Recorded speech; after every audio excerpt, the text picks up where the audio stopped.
High everyone, welcome to my channel. আশা করছি আপনারা সকলেই খুব ভালো আছেন। 28 ডিসেম্বর আমরা পাটনা জনশতাব্দী এক্সপ্রেস করে চলে এসেছি মধুপুর জাংশনে। মধুপুর একসময় পশ্চিমে হাওয়া বদলে একটা ডেস্টিনেশন ছিল। এখানে অনেক বাঙালিদের কোঠিও রয়েছে। তবে আমরা থাকার জন্য কোনো কোঠি বুক করিনি, আমরা হোটেলই বুক করেছি। আর এখান থেকে আমরা কি কি করেছি বা কোথায় ঘুরতে গেছি সবই কিন্তু আমার এই ভিডিওতে রয়েছে। আপনারা কিন্তু কেউ ভিডিওটা স্কিপ করবেন না। তাহলে চলুন এখন যাওয়া যাক। ট্রেন 2:05 নাগাদ হাওড়া স্টেশন থেকে ছেড়েছিল, আর এখানে শিডিউল টাইম ছিল 5:55। তবে 10 থেকে 15 মিনিট মতো এখানে ট্রেনটা একটু লেট করেছে। আমরা প্ল্যাটফর্ম থেকে বেরিয়েই একটা টোটো নিয়ে বেরিয়ে পড়েছিলাম আমাদের হোটেলের উদ্দেশ্যে। আমাদের হোটেল ছিল হোটেল অদিতি ইন। স্টেশন থেকে মাত্র 10 থেকে 15 মিনিটের ডিস্টেন্সেই আমাদের হোটেল ছিল। স্টেশনের কাছে প্রচুর টোটো পেয়ে যাবেন আপনারা যাতায়াতের জন্য। হোটেলে গিয়ে আমরা প্রথমে ফ্রেশ হয়ে নেব, আর তারপরে বেরিয়ে পড়ব সামান্য এদিক ওদিক ঘুরে দেখার জন্য।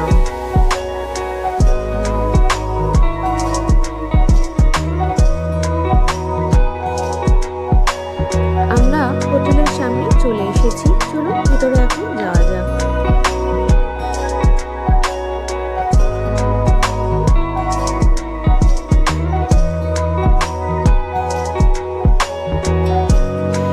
মাত্র 2 রাত 3 দিনের ট্যুর প্ল্যানে আপনারা খুব কম খরচে ঘোরার মতো একটা ডেস্টিনেশন পেয়ে যাবেন কিন্তু এই মধুপুর, গিরিডি আর দেওঘর। এখান থেকে দেওঘরও কিন্তু খুবই কাছেই। তাই আমরা ভেবেছিলাম এসেছি যখন বাবা বৈদ্যনাথের কাছে পুজোটাও দিয়েই যাব। তাই আমরা গিরিডির সাথে সাথে দেওঘরের প্ল্যানটাও রেখেছি। তবে এই ভিডিওতে আমি আপনাদের সঙ্গে শুধু শেয়ার করব গিরিডির সাইট সিনের ডিটেলস।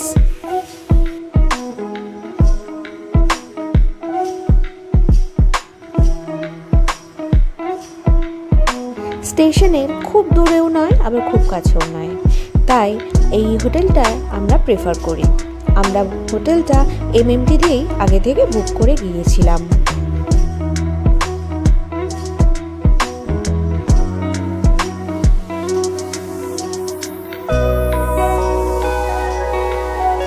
রুমে লাগেজ রেখে আমরা হোটেলেরই যে নিজস্ব রেস্টুরেন্ট আছে সেখানে গিয়ে একটু স্ন্যাক্স আর চা খেতে গেছিলাম। এখান থেকে বেরিয়ে আমরা আশপাশটাও একটু ঘুরে নিয়েছিলাম। এরপর আমরা পরের দিন বেরিয়ে পড়ব গিরিডি সাইট সিইং করার জন্য। তার জন্য আমরা একটা ক্যাব বুক করি, আর এই ক্যাবের ফোন নাম্বার বা ডিটেলস আমাদের সঙ্গে শেয়ার করেছিল এই যে টোটো করে আমরা আসি সেই টোটো দাদাটি। আমাদের মোট চার্জ পড়েছিল গিরিডি ট্যুরে 3000। সবই ক্যাব ড্রাইভাররা মোটামুটি ওই 3 থেকে 3500 মতো নিয়ে থাকে। সবার প্রথমে এখন চলেছি উশ্রী জলপ্রপাতের উদ্দেশ্যে। এইটা যাওয়ার সময় আমাদের মোটামুটি 1 থেকে 1.5 ঘন্টা সময় লাগে।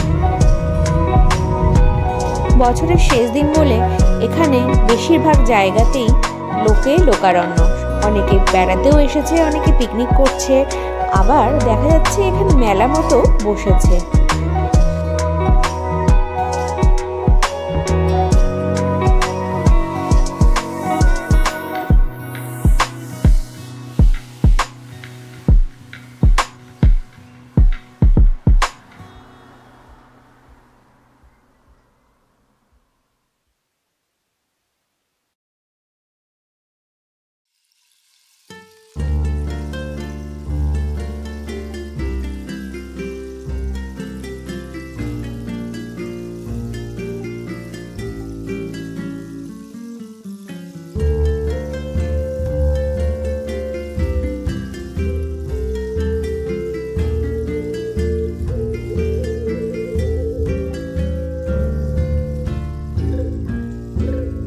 আমাদের ড্রাইভার দাদার মুখেই শুনেছি বর্ষাকালে নাকি এই যেখানে আমরা নেমে গিয়ে কাজটায় যেতে পারছি এত পর্যন্ত নাকি জল চলে আসে।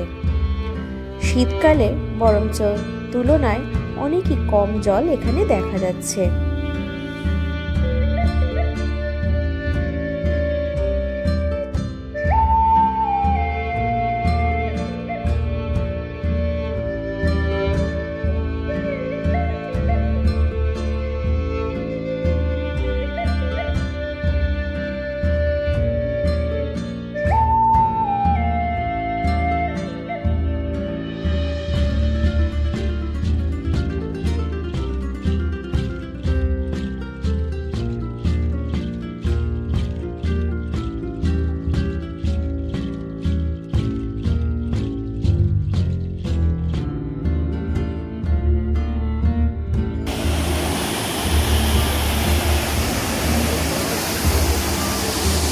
সকাল 8:30টায় আমরা হোটেল থেকে বেরিয়ে প্রথমেই চলে আসি উসরিতে, আর এখান থেকে আমরা এখন যাচ্ছি খান্ডলি ড্যামের উদ্দেশ্যে।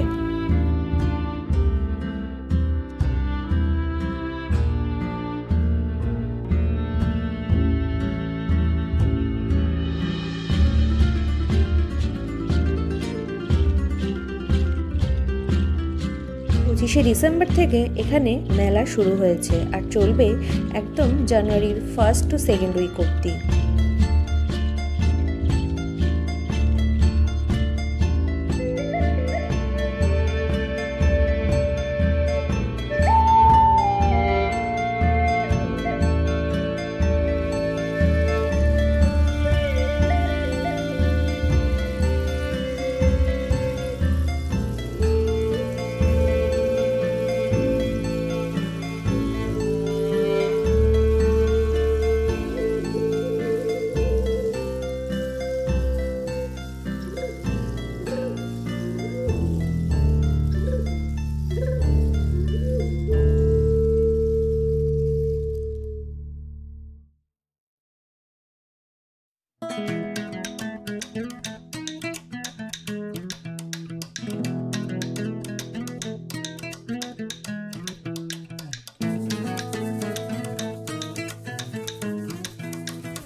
এখানে বোটিংয়ের ব্যবস্থাও ছিল, তবে প্রচণ্ড লম্বা লাইন ছিল। আর বোটিংয়ের কস্ট ছিল এক একটা বোট নিতে হবে 590 টাকা দিয়ে।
খান্ডলি ড্যাম ঘোরার পরে আমরা চলে এসেছি বুরহাই পাহাড়ে।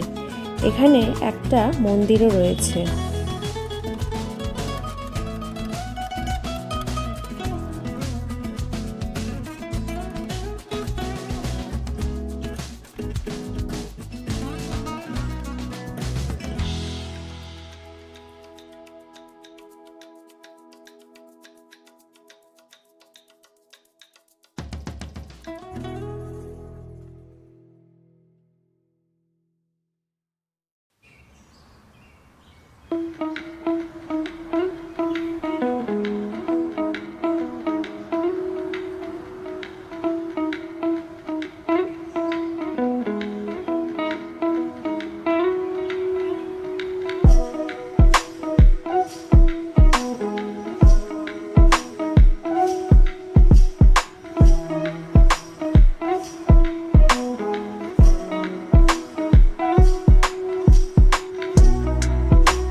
সকাল 8:30টায় বেরোনোর পরে আমাদের গিরিডি ট্যুর কমপ্লিট হয়ে যখন আমরা হোটেলে পৌঁছাই তখন 5টা মতো বেজে গেছে।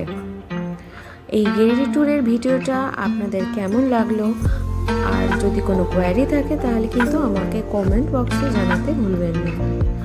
আর পরবর্তী ভিডিওতে আমি আপনাদের সঙ্গে শেয়ার করব মধুপুরের কয়েকটা ছোট ছোট টুরিস্ট স্পট, আর রয়েছে দেওঘর ভ্রমণের কিছু দৃশ্য।